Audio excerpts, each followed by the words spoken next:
Ryan sat in the corner booth of the coffee shop, watching the door every few seconds. His hands were sweating, and he kept checking his phone, even though he knew she'd be there any minute. When Lisa finally walked in, he could tell something was wrong. Her eyes were red, and she wasn't smiling like she usually did. She slid into the seat across from him without saying hello. For a moment, they just looked at each other. Ryan reached across the table to touch her hand, but she pulled away gently. His heart started racing. In the 8 months they'd been together, she'd never done that before. Lisa took a deep breath and just said it. She was pregnant. The baby was his. He was going to be a father. Ryan felt like someone had punched him in the stomach. His mind went completely blank for a second. Then suddenly it was racing with 1,000 thoughts at once. A baby. His baby. Their baby. He was only 26 years old. He barely felt like an adult himself, most days. The words came out of his mouth before he could even think about them. Will we get married? It seemed like the obvious question. The right question. The question he was supposed to ask.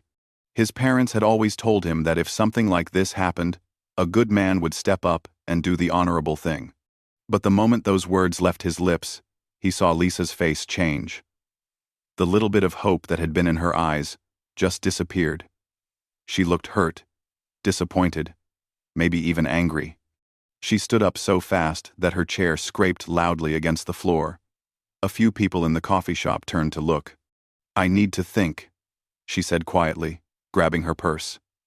I just need some time. Before Ryan could say anything else, she was gone.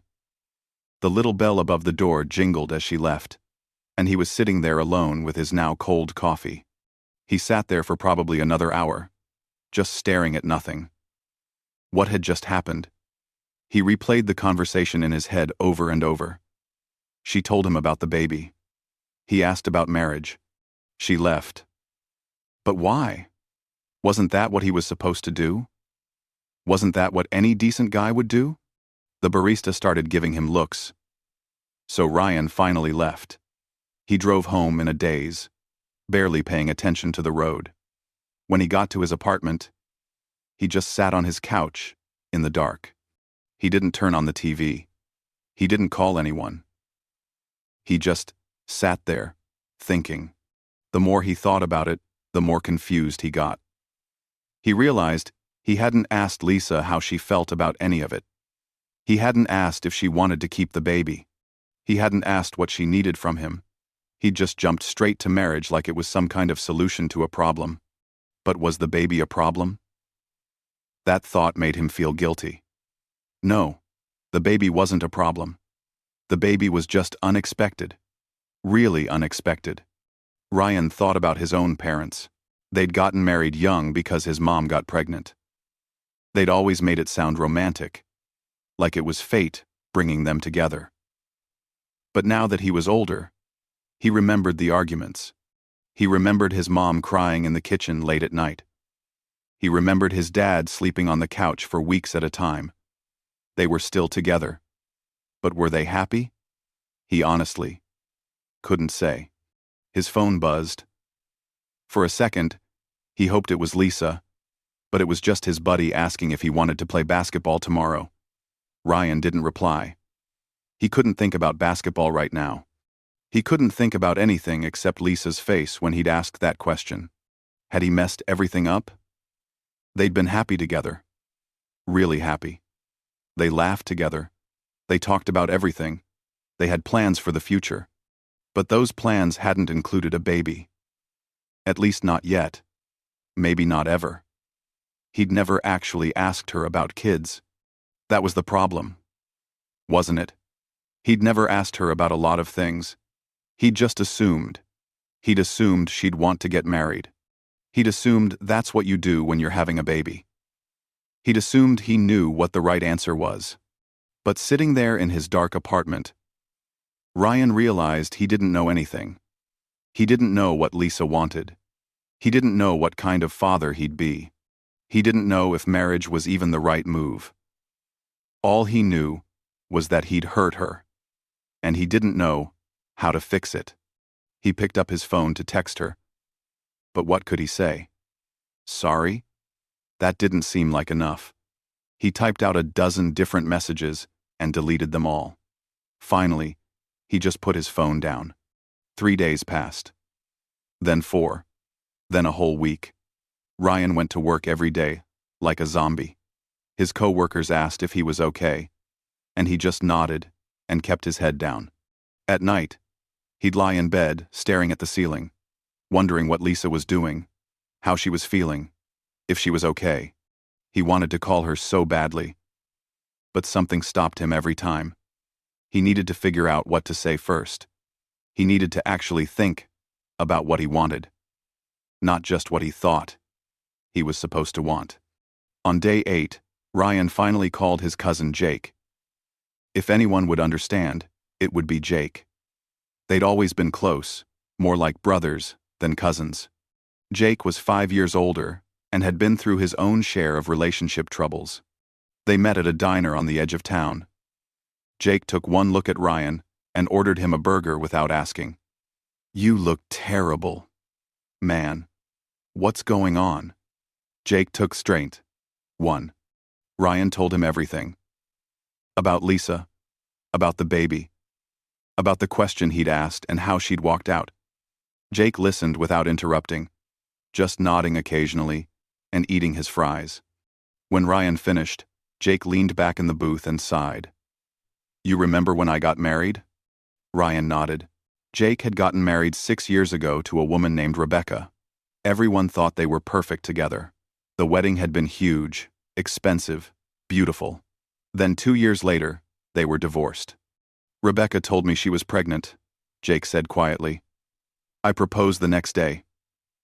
Big, romantic gesture, got down on one knee. The whole thing. She said yes. Everyone was so happy for us. My parents, her parents, all our friends. We planned this massive wedding in 3 months." "Yeah, I remember," Ryan said. "What happened?" Jake pushed his plate away. "She lost the baby. Miscarriage at 12 weeks. And suddenly we were just 2 people who'd rushed into marriage because of a situation, not because we'd really thought it through. We tried to make it work. We really did. But we'd skipped all the important conversations. We'd never talked about what we actually wanted out of life, whether we even wanted the same things. We just jumped to the solution without understanding the problem." Ryan felt his stomach drop. "I'm sorry, man. I didn't know it was like that." "Most people don't," Jake said. "Everyone just saw the divorce and assumed we weren't meant to be. But the truth is, we might have been great together if we'd done things differently. If we'd actually talked about what we wanted instead of just doing what everyone expected." They sat in silence for a minute. The diner was busy around them, full of families and couples and people living their normal lives. Ryan felt like he was watching them through glass. "So what do I do?" Ryan finally asked. Jake smiled a little. "You talk to her. Really talk to her. Ask her what she wants. Listen to the answer. Don't go in there with some plan or some idea of how things should be. Just listen." Ryan drove home feeling a little bit lighter. That night, he finally sent Lisa a text. It was simple. "Can we talk? I want to hear what you want." She replied an hour later. Just one word. "Okay." They agreed to meet at the park near her apartment. It was neutral ground. Somewhere they'd walked together before when things were good. Ryan got there early and sat on a bench, watching kids play on the swings and people walking their dogs. Normal life happening all around him.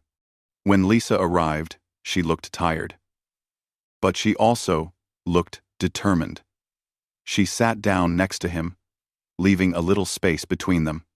"I'm sorry," Ryan started, but she held up her hand. "Let me talk first," she said. "Please." He nodded and closed his mouth. Lisa stared straight ahead, watching the kids on the playground. "When I found out I was pregnant, I was terrified. I'm 24 years old. I'm still paying off student loans. I'm still trying to figure out my career. A baby wasn't in my plan. But you know what scared me even more than the pregnancy? Ryan waited. Your reaction, she said, finally turning to look at him. When you immediately asked about marriage, all I could think was that you saw me as a problem that needed fixing. Not as a person you loved, who was going through something scary. Just as a situation that required a solution. That's not what I meant, Ryan said quickly. I know, Lisa said. I've had time to think about it. I know you were trying to do the right thing. But Ryan, my mom got married because she got pregnant. My dad married her because he thought that's what he was supposed to do. My dad left when I was 7.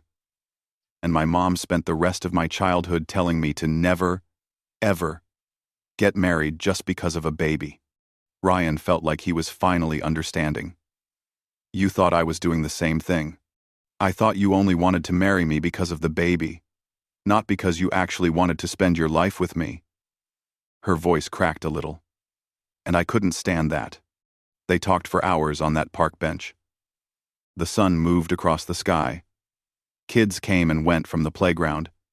And they just kept talking. Really talking. Maybe for the first time since all this started. Lisa told him about her fears. She was scared of being a mother. She was scared of messing up a kid the way she felt messed up from her own childhood. She was scared of losing herself, of becoming just somebody's mom and forgetting who she was as a person. Ryan shared his own fears. He was scared of being like his dad, physically present but emotionally distant. He was scared he wouldn't know how to be there for a kid. He was scared of failing both Lisa and their baby. I want to keep it, Lisa said finally. The baby. I want to keep it. I know it's going to be hard, and I know we're not ready, but I want this child. Ryan felt relief wash over him. He hadn't realized until that moment that he'd been scared she might not want to keep the baby. And that scared him because he realized he already loved this tiny person he'd never met. I want that too, he said. I want to be a dad. I want to be there for this kid. And I want to be there for you. But not marriage, Lisa said. It wasn't a question. Not right now, Ryan said carefully.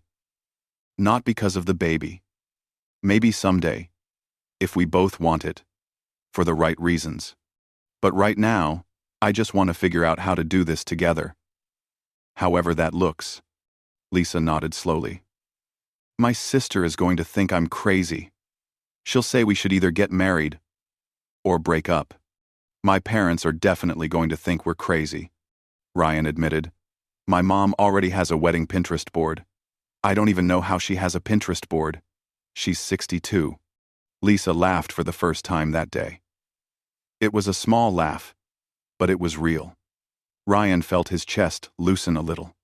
In founded line, it he want on Reaper 4, from now. Lisa laughed. So, what do we do? Lisa asked. I don't know, Ryan admitted. But maybe we figure it out together? One step at a time? Over the next few weeks, they started building something new. Not a marriage, not exactly a traditional relationship, but a partnership. They went to Lisa's doctor appointment together. Ryan sat in the waiting room reading pamphlets about pregnancy, while Lisa filled out forms. When the nurse called her back, Lisa looked at him, and he stood up without her having to ask. Seeing the ultrasound for the first time was weird. The baby just looked like a blob. Honestly. The technician pointed out the head and the body, and Ryan nodded like he could see it. But really it just looked like a weird alien shape. But then the technician turned on the sound, and they heard it. The heartbeat, fast and strong and real. Lisa grabbed his hand. He didn't know if she meant to, but she did, and he held on tight. After the appointment, they went to a diner and started making lists. Not a birth plan or anything that organized. Just lists of things they needed to figure out. Where would the baby live? How would they handle money? What about health insurance? Who would the baby stay with when they had to work? It was overwhelming. Every question seemed to lead to 10 more questions. But they were figuring it out together, and that felt like progress. Ryan started reading books about being a father. He'd never been much of a reader, but he checked out 3 books from the library about parenting and actually read them. Some of it seemed useful. Some of it seemed completely insane. One book suggested something called attachment parenting that seemed to require you to basically never put the baby down, which seemed impossible if you also had to eat and sleep and use the bathroom. Lisa joined an online group for expectant mothers. She'd come over to his apartment and read him funny posts from women who were going through the same thing. One woman posted about crying because her husband ate the last pickle. Another posted about falling asleep in the middle of the day while standing up. They'd laugh together. And it felt almost normal. But it wasn't all easy. Ryan's mom called one day and asked when they were planning the wedding. He tried to explain that they weren't getting married, at least not right now. And there was this long silence on the phone. "But the baby," his mom finally said. Like that explained everything. "We're going to be good parents," Ryan said. "We don't have to be married to do that." Another long silence. Then his mom said, "What will people say?" That question made Ryan angrier than he expected. "I don't care what people say, Mom. I care about doing what's right for Lisa.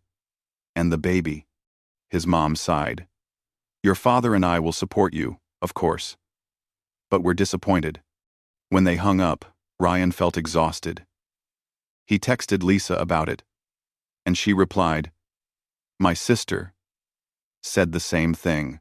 Why does everyone think they know what's best for our lives?" Good question. Why did everyone seem to have such strong opinions about what they should do? People at work gave him advice he didn't ask for. His friends made jokes about him being trapped. Lisa's coworkers asked her constantly when the wedding was, like it was impossible to have a baby without getting married first. But slowly, something shifted. As Lisa's belly started to grow, as they went to more appointments together, as they figured out more details, things started to feel real in a good way. They were building something. Maybe it wasn't traditional, but it was theirs. Things got complicated in month 5. Lisa called him at work one afternoon, and her voice was tight with fear. She'd been spotting, and her doctor wanted her to come in right away. Ryan left work immediately, not even bothering to tell his boss where he was going. The doctor said Lisa needed to be on bed rest for the next few weeks, maybe longer. Something about her placenta not being in quite the right position. Nothing immediately dangerous, but they needed to be careful. No work, no exercise, minimal stress.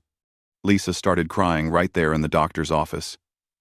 "I can't afford to not work," she said. "I don't have that much sick time saved up." Ryan made a decision right there. "Stay with me. I'll take care of you. Some musk on. TM. Lisa started to protest, but he cut her off. "I'm serious. You need help. And I want to help. Let me do this."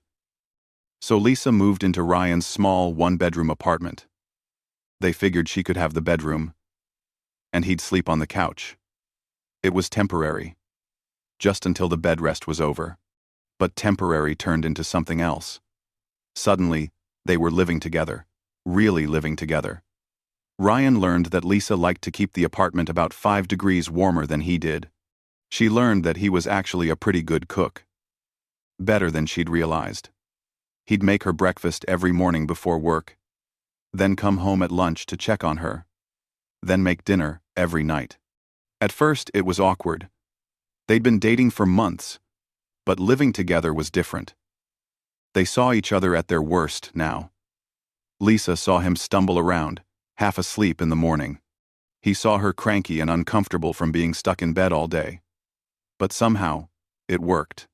They'd spend evenings watching TV together, Lisa propped up on pillows in bed and Ryan sitting next to her.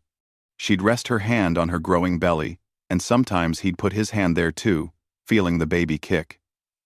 Those little movements were getting stronger every day. "I think she has your stubbornness," Lisa said one night, after a particularly strong kick. "She?" Ryan asked. "You think it's a girl?" "I don't know. Maybe. Would that be okay?" Ryan thought about it. He'd been picturing a boy, probably because that's what he knew. Well, Con Lee, having been a boy himself. But a daughter? A little girl who'd look up to him and trust him? The idea terrified him and filled him with something he couldn't quite name. Love, maybe. Or purpose. Yeah, he said. That would be more than okay. One night, around 3 in the morning, Ryan woke up to Lisa, calling his name. He jumped off the couch and ran to the bedroom, his heart pounding. But she wasn't in pain or in labor. She was just lying there in the dark, looking at the ceiling. I can't sleep, she said quietly. I just keep thinking about everything. About being a mom. About whether I'll be any good at it. Ryan sat on the edge of the bed. You'll be amazing. You don't know that. What if I mess everything up? What if I'm too strict, or not strict enough? What if the baby doesn't like me? Babies don't work like that, Ryan said, even though he had no idea if that was true. And you won't mess up. Or maybe you will sometimes. But so will I. We'll figure it out. Lisa was quiet for a moment. Then she said, When you asked me about marriage that day in the coffee shop, I was so angry. But lately I've been thinking about it differently. Ryan's breath caught. Yeah? Not because we have to. Not because anyone expects us to. But because I'm starting to see what it could be like. This. Us. Every day. She paused. I were mond. SB. I were mond. She paused. But I'm still scared that you're only doing this because of the baby. I'm not, Ryan said quickly. Then he stopped himself. Okay. Maybe at first. That's how it started. Maybe I wouldn't have thought about any of this if you hadn't gotten pregnant. But Lisa, these last few weeks, living with you, taking care of you, planning for this baby together, I'm not doing it because I have to. I'm doing it because I want to. Really? Her voice was small. Really? I love you. I loved you before the baby. And I love you now. The baby is part of it. But it's not all of it. Lisa reached for his hand in the dark. I love you too. I'm just scared. Me too, Ryan admitted. But maybe being scared together is better than being scared alone. They talked until the sun started coming up. About everything and nothing. About names for the baby.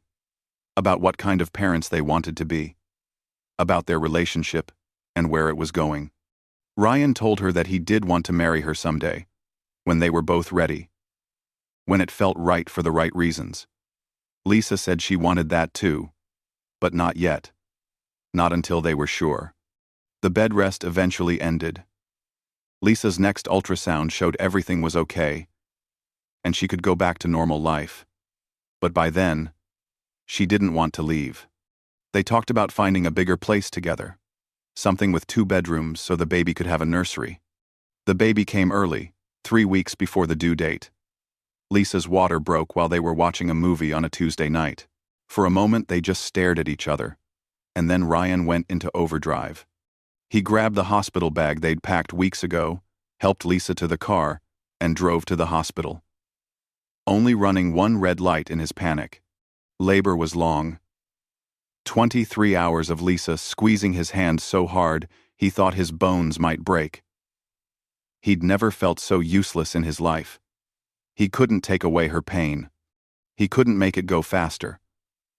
All he could do was be there, getting her ice chips, and rubbing her back, and telling her she was doing great even though he had no idea if that was true. But when the baby finally came, everything else disappeared. The doctor held up this tiny, screaming person, and Ryan's whole world changed. The nurse asked if he wanted to cut the cord, and his hands were shaking so bad he could barely hold the scissors. But he did it. It's a girl, the doctor said, and Lisa started crying. And then Ryan was crying too, and he wasn't even embarrassed about it. They named her Sophia. No particular reason, just a name they both liked. She was small, just under 6 pounds, with a full head of dark hair and eyes that seemed to look right through him. When the nurse put her in his arms for the first time, Ryan felt like his heart might explode. "Hey, Sophia," he whispered. "I'm your dad. I'm going to try really hard to be a good dad, okay? I'm probably going to mess up sometimes, but I promise I'll always love you." The first few weeks were brutal. Neither of them slept more than 2 hours at a time. Sophia cried, and they didn't know why. Was she hungry? Did she need a diaper change? Was she too hot or too cold? Everything was guessing and hoping they got it right. Ryan had moved into Lisa's apartment temporarily to help out, sleeping on the couch again. They worked in shifts, passing the baby back and forth like a tiny, crying football. At 3 in the morning, covered in spit up and running on no sleep, they'd look at each other and somehow find the energy to laugh. "We're doing it," Lisa said one night while Sophia finally slept in her bassinet. "We're actually doing it. We're doing something." Ryan agreed. "Not sure if it's the right thing, but we're doing it together." Slowly, things got easier. They learned Sophia's different cries and what each one meant. They developed a routine. They figured out that she liked being walked around the apartment while they sang to her, even though neither of them could carry a tune. They discovered she slept better when she was swaddled tight like a burrito. Ryan's parents came to visit when Sophia was 2 weeks old. His mom walked in with opinions about everything. The apartment was too small. They needed better bottles. Lisa should be doing this differently. But then his mom held Sophia, and she just melted. All the judgment disappeared, and she was just a grandmother holding her granddaughter. Before she left, Ryan's mom pulled him aside. "I was wrong," she said quietly, "about pushing you to get married. You two are doing a good job. You're being good parents." "Thanks, Mom," Ryan said. "But," she added, because she couldn't help herself, "if you do decide to get married someday, I still have that Pinterest board." Ryan laughed. "I'll keep that in mind."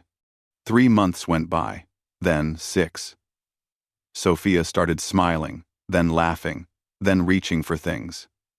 Every day was a new discovery. Ryan and Lisa were exhausted all the time, but they were happy.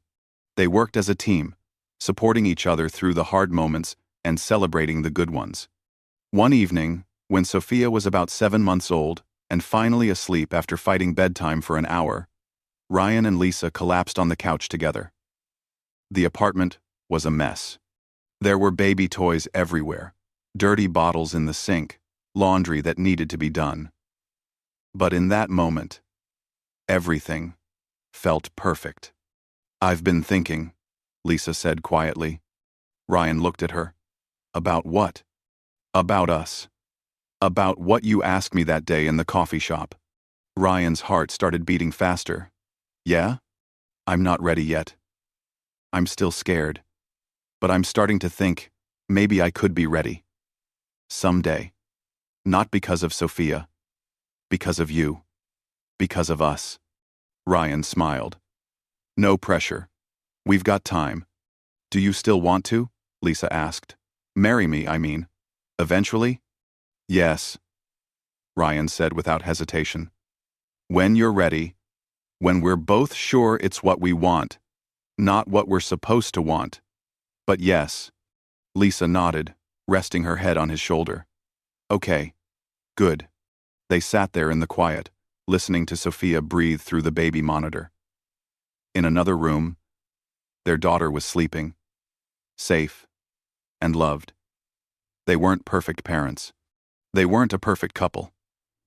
But they were trying, every single day. A year after that conversation in the coffee shop, when Sophia was learning to walk and getting into everything, Lisa came to Ryan with something in her hand. It was a small box. "What's this?" he asked. "Open it," she said, smiling nervously. Inside was a simple ring. Nothing fancy, nothing expensive, just a plain band. "I'm ready," Lisa said. "Not because I have to be. Not because anyone expects me to be. Because I want to. I want to marry you. I want to be a family. Officially. All three of us. Ryan's eyes filled with tears for the second time since Sophia was born. You're sure? I'm sure, Lisa said. You showed me every single day that you chose me. Not out of duty, not out of obligation, but because you loved me. Both of us. And I choose you, too. They got married 3 months later in a small ceremony with close friends and family. Sophia was there, of course, wearing a tiny dress and taking her first real steps during the ceremony, making everyone laugh. It wasn't the wedding Ryan's mom had on her Pinterest board, but it was perfect for them. Standing at the front, holding Lisa's hands while Sophia babbled happily in his mother's arms, Ryan thought back to that day in the coffee shop. That moment when everything changed, when he'd asked the wrong question in the wrong way. But somehow, through all the fear and mistakes and hard conversations, they'd found their way here. Sometimes the right answer isn't the first one you give. Sometimes you have to take the long way around to get where you're supposed to be. And sometimes, the best things in life are the ones you choose, not the ones you're told you should choose.